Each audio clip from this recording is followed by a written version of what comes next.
Hello, everybody. I am back, and today I'm going to talk about the new Edgar Wright film, The Running Man.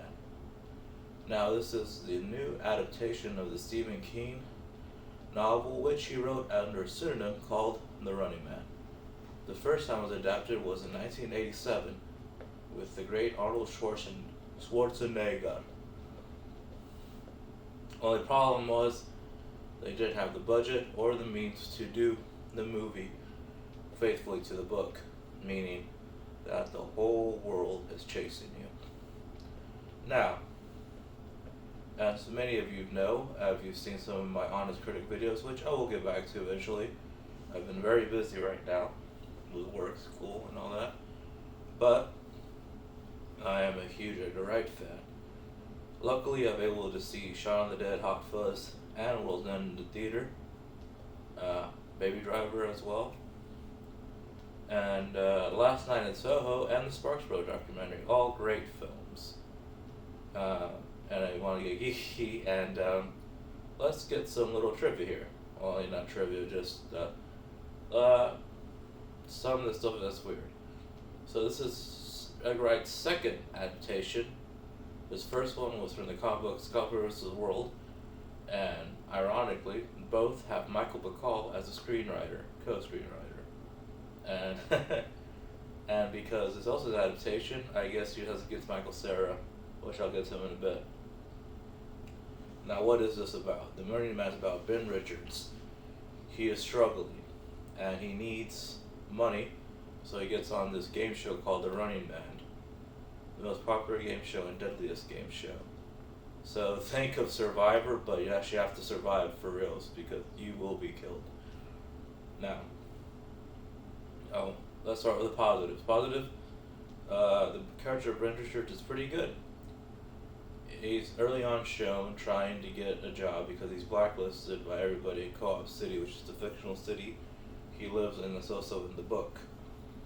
And his daughter is very sick with influenza, so he needs real medication, something he can't get with, not having the job and living in this series. And this movie is the have and have-nots, and the difference between healthcare and all that. So he needs his money for his daughter, and he is shown. What I really do like is that he is shown in the beginning to have a conscience. Yes, he has anger issues, and but he wants to do right by his fellow man, which is the main reason he was blacklisted. He literally stuck his head out for everybody and got chopped off. He even helped someone get onto the Running Man without even really having to. And that's Glenn Powell, who is very charismatic in the role. It's great in the action sequences, and yeah. So that's how it's for the story. And his wife and kid play a pretty good emotional chord if you understand why he's doing this. Initially, he wants to get on one of the many other game shows done by them and just make some money, but with some convincing by Dan Killigan, played by the great Josh Brolin, he is put into the Running Man, and he just wants to win. And Dan Killigan wants to make him a star because him is all about the ratings. He's really that network producer says no rating, no publicity, black publicity, that kind of stuff. And another good thing that we really goes into is nowadays AI video, you can make anything. Now, I don't know if you used to know this. There was this terrible time with AI. Back then, there was this thing where they would try to make it look like Will Smith eating spaghetti. It was horrifying. Now it's eerie. In this movie, in order to rile up the audience, the three contestants, one of them is actually a neighbor of his.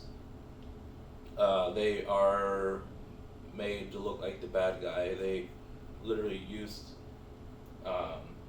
Ben Richards' backstory to make him look like he's leaving his wife, and sold information from his company to commies, which they do with video. And they alter his video all the time because one of the things he has to do is make video and mail it so people know he's still on the run. But one time when he tries to actually go against the corporation, his video is altered, which is actually kind of a scary thing to think about.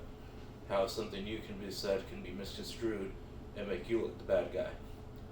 Well, another positive, of course, is some of the supporting cast are great. Daniel Eza as a person who is part of a rebellion, pretty much, to stop the people at the games helps Ben Richards to get through and explains to him the rules of the game and how it's pretty much rigged, or how really the only way people survive is, like I would say, as Dan Killigan loves ratings and stuff, is they seem to pick three different people to get to the games, which is a good little lore inspiration. Edgar Wright might call it doves. Now I've been saying Edgar Wright a lot, so you might think this movie's a lot like him. Not really, except for one sequence I can think of, which is with Michael Cera, which is a great little reunion between him and Michael Cera and Edgar Wright. You know, with Scott Pilgrim, and now he's in another adaptation, who plays a crazed, revolutionary kind of person who wants to who wants that the people who run the games and the militarized police to go down because of his father. And he has a great action sequence. It's very fun, playful, and plays the music. It's probably you've probably seen it in the trailer. It's with the movie Trapped House, and it's really fun, really funny. And yeah, Michael Cera is great in the very bit he's in. Has actually quite an emotional scene when talking about his father and his hot dog cart. Well, I'll let you know. And as I say that, this is probably the least Edgar Wright film I've ever seen. It's basically his studio movie, his first ever studio movie, one where you can think, why get Edgar Wright specifically, you know? Anybody who has talent in casting, location scouting could have made this movie, but I guess the only thing that puts his edge over is that most people who weren't probably primed for a remake of Running Man will be like, well, this is an Edgar Wright movie, I'll see it for that. Adaptation-wise, it's very similar. The ending is different. The most similar thing is that they make Ben Richards more sympathetic. I mean, Arnie's cool and all, but he was basically just playing a cop again, put into the Running Man. This time, he willingly goes in and goes a mile, and the way his character really revolves the people into an almost revolutionary kind of way of saying we can say no to this big corporation stuff. So it's pretty, in a way, commenting on our own society, but, you know, whatever. I mean, heck, we're in America, of course you get healthcare, right? Oh, by the way, you guys have any money for a doctor's appointment? I need a primary care physician, please?